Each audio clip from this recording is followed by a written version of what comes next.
This is John Burke, class of 1940. This is Mary Burke, class of 1940. This is John Burke, Jr., class of 1966, according to the fond hopes of his parents. Someday, you may be in John Burke's shoes, or in Mary Burke's high-heeled slippers. What are you going to do or say when something like this takes place in your own household? Mary, I forgot to tell you, Jim wasn't at the office today. He took Helen to the hospital. Oh, that's fine. I guess they're both pretty excited.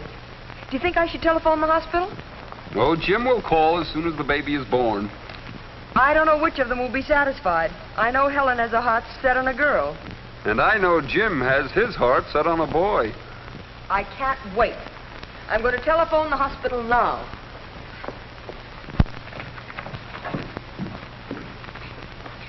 Dad, how can Aunt Helen and Uncle Jim have a baby if they don't know what they want? No, it doesn't matter, Johnny. They'll love their little baby, whether it's a boy or a girl. Dad? Yes? Where do babies come from, anyhow? Why, mothers bring them into the world. But why do mothers bring them? Johnny, by the grace of heaven, mothers are the only ones who know how to bring babies into the world. That's right, Dad. Mothers do bring babies into the world. But sooner than you may think now, your child will be old enough for a full explanation. So let's brush up on it, you and I, and together review the human reproductive system. A model will help you review the fundamentals. The female sex organs, as seen from outside, consist of several folds of skin or tissue called the labia or lips. These labia cover the urethra through which urine is passed and the entrance to the vagina. Cutting through this model, these organs can be seen as they actually appear in vertical section through the midline. Here is the vagina. The vagina has a moist lining called the mucous membrane. Its walls lie in folds, which can be easily stretched. A membrane partly covers the entrance to the vagina. This is the hymen, or maidenhead. Its absence does not mean lack of virginity, since it may be accidentally broken during childhood.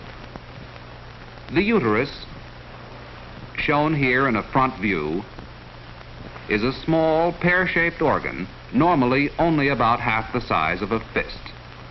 Below it is the vagina. And connected to it at the top are two tubes, the fallopian tubes, and the two ovaries.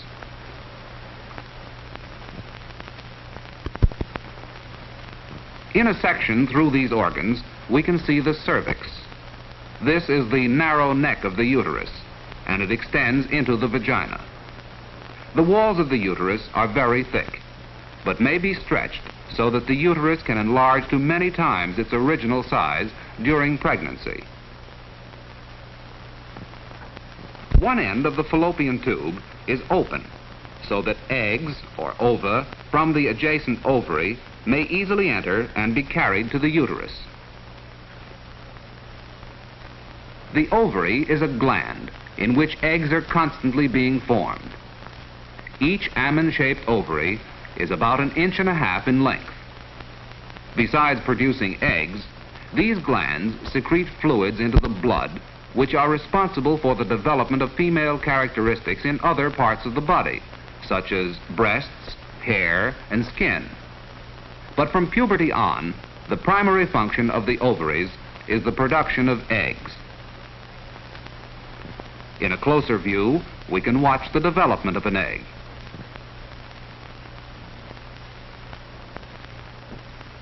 Remember that while this one is growing, all the others are growing also, but usually only one egg reaches maturity every 28 days.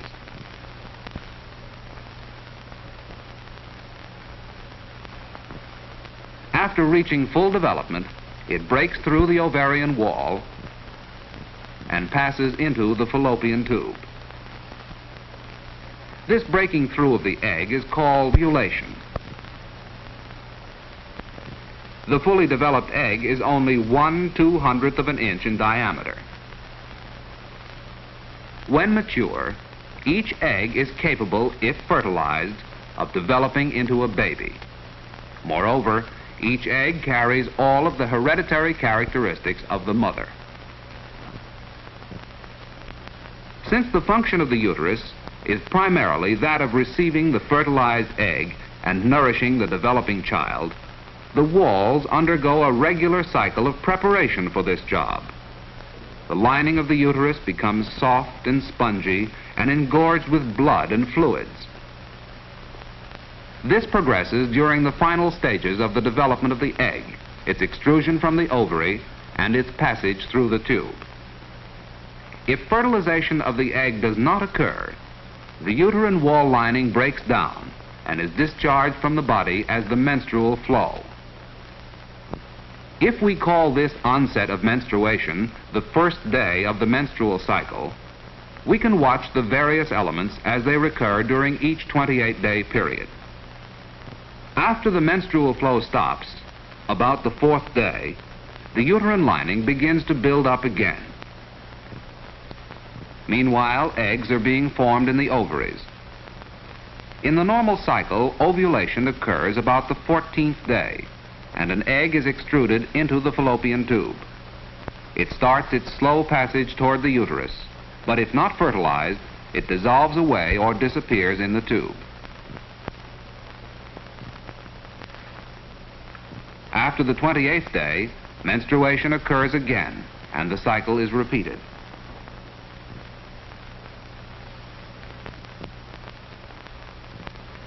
This, then, is the structure and function of the female reproductive organs. The ovaries, which every 28 days discharge mature eggs into the fallopian tubes. The uterus, which during the same period gets ready to receive the egg in case it is fertilized by contact with the male sperm.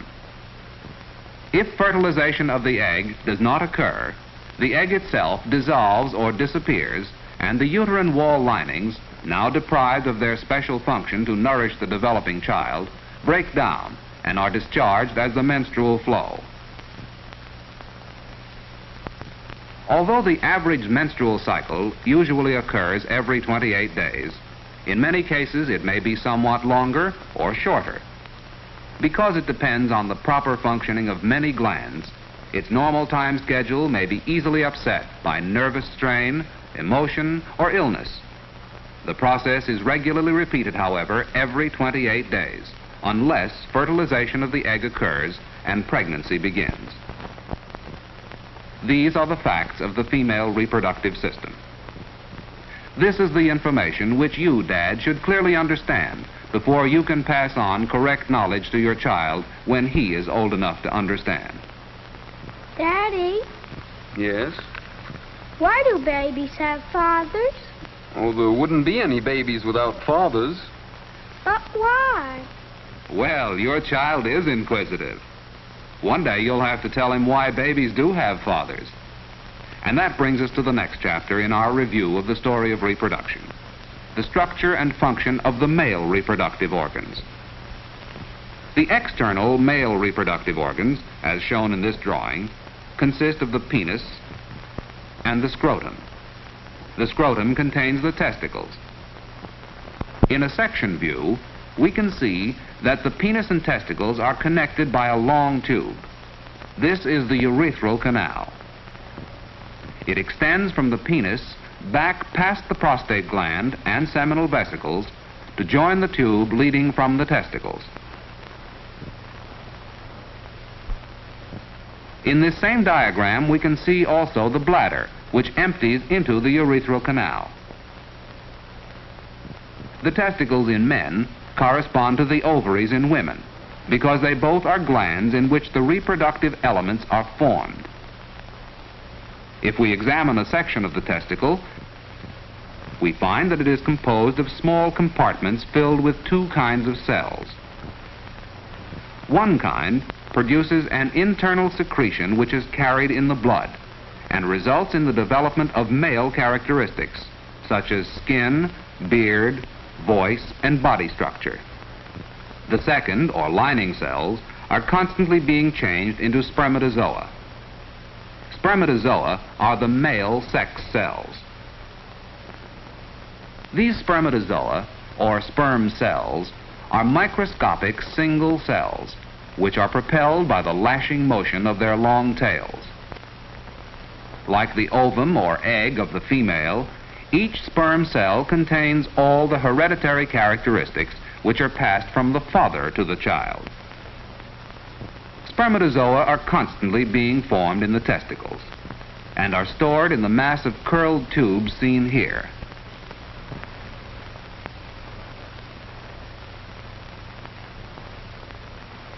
If not emptied during sexual intercourse, they are periodically emptied during sleep in nocturnal emissions or wet dreams.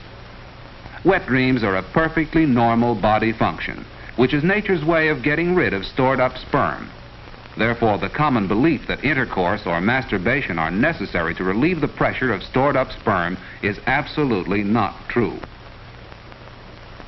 Millions of spermatozoa are stored, ready for ejaculation. During intercourse, the penis is in a state of erection. This is caused by the spongy tissues of the penis becoming engorged with blood. The sperm passes up through the ducts where fluids from the glands are added to form the semen. The semen then flows through the urethral canal and is deposited into the female vagina. We return now to the female organs with the egg slowly moving through the tube. Male sperm are deposited at the upper end of the vagina near the cervix. They begin moving up into the uterus. Sperm may remain active here for several days.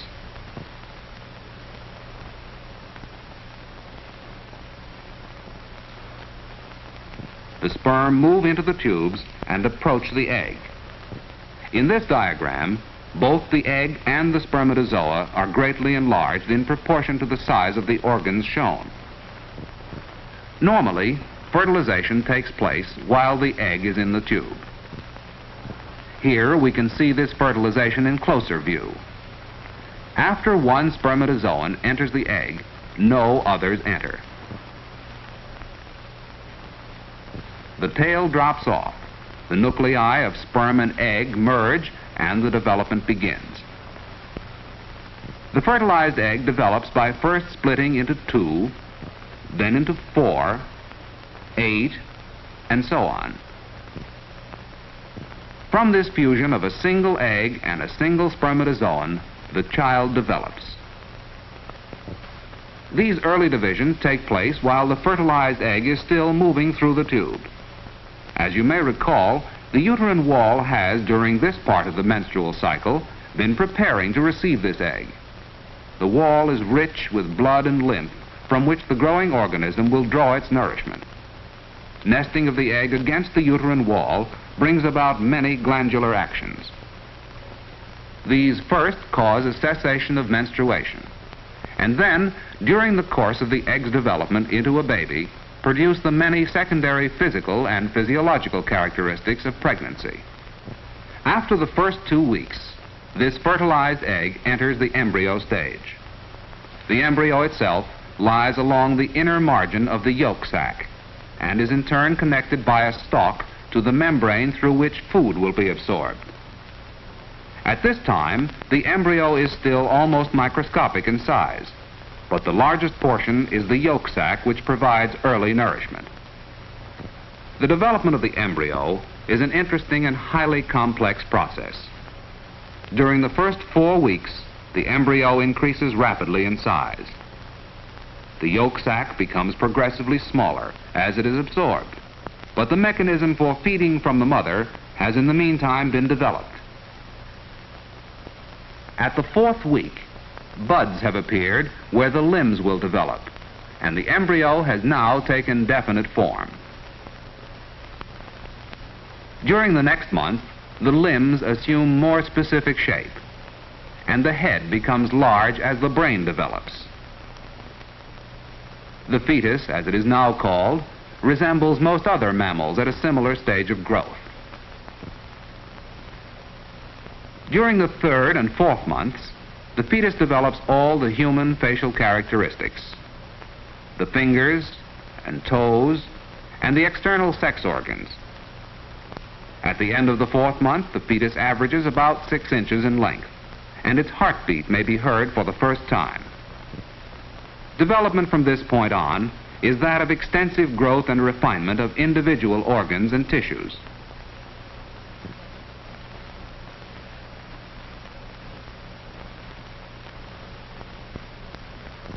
Within the uterus, the child usually occupies this position.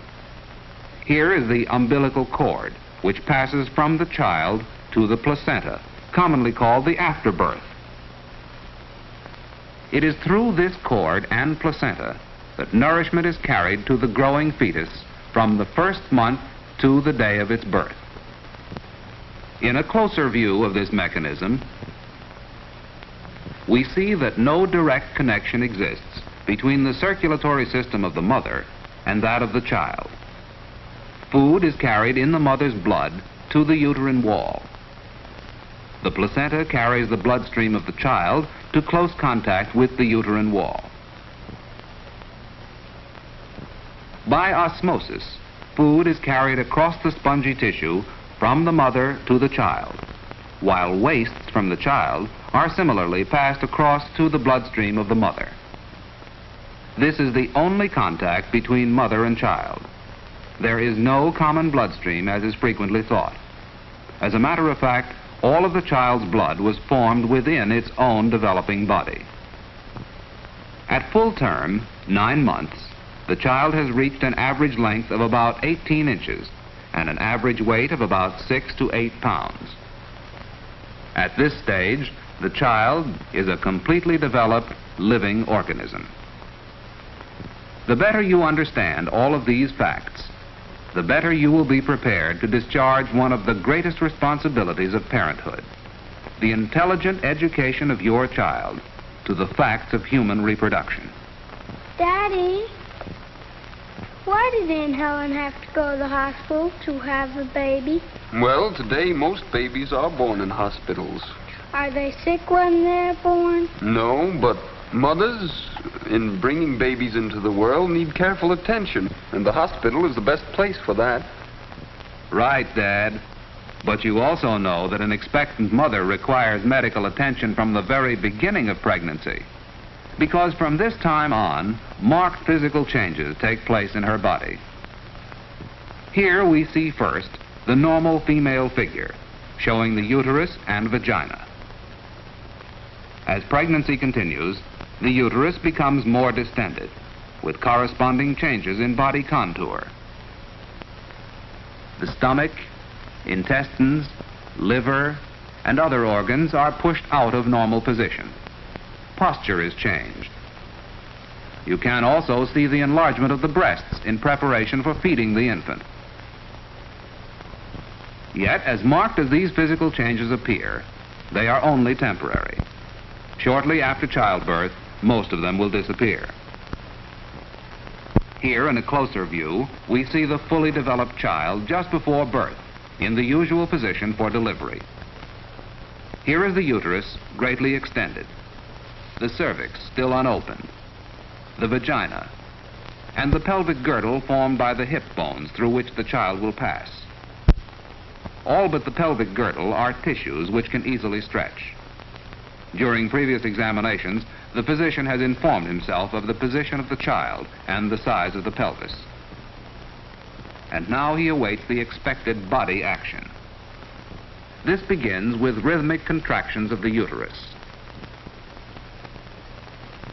These contractions start at long intervals, but gradually become frequent. The greatest contractions occur at the upper end of the uterus, so that the pressure is directed toward the cervix. As the contractions become even more frequent, the cervix opens.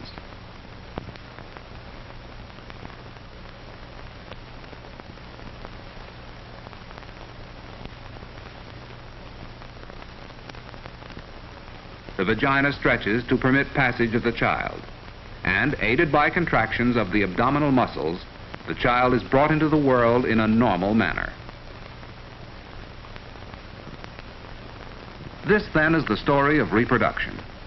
A story which any parent should fully understand, not only to ensure the arrival of a healthy child, but also to cope with the sensitive minds of children, your children, throughout successive stages in their constant search for knowledge.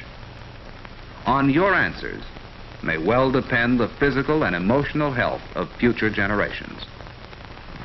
I just phoned the hospital. They've had twin boys. Twins, eh? Well, poor Jim. What do you mean, poor Jim? I'm just thinking of all the questions he's going to have to answer.